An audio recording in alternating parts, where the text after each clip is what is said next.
ara versin ya. Niye? Arada sesi geliyor. Ay şu kız çayını sürüyor, güzelleştiriyor.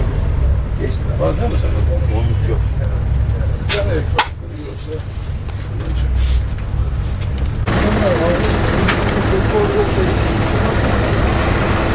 Araba yürü park et.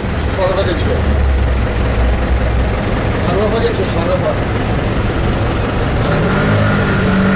Kaç yıldır yapıyorsunuz abi? Yaklaşık 12-13 yıldır yapıyorum. Yani şu an ortada bir salgın var.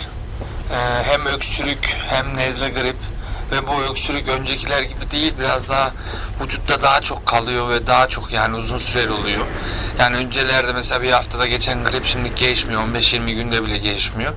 Biz onlar için yine C vitamini tarzı, işte ıhlamur zaten hayatımızdan eksik etmememiz gereken şeylerden birisi. Nar çiçeği, işte zencefil, ada çayı olur.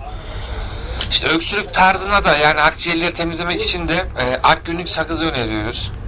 Andız pekmezi, keçi boynuzu özü, pekmezi bunlar daha çok olur.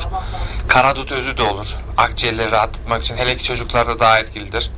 Yani bunun yanı sıra da kullanabileceğiniz yine işte kış çayı tarzı da olur. Bağışıklık çayları var, ekinezya var. Yani bunlar demlenip tüketilmesini tavsiye ediyoruz. Yani sabah akşam şeklinde kullanabilirsiniz. Yani pekmezleri sabah akşam birer tatlı kaşığı yetişkinlerde. Çocuklar için 4-10 yaş arası günde bir defa bir tatlı kaşığı alabilirsiniz. Yani bizim şu an tek istediğimiz şey doğal alınması, bilindik bir yerden alınmasını tavsiye ediyoruz.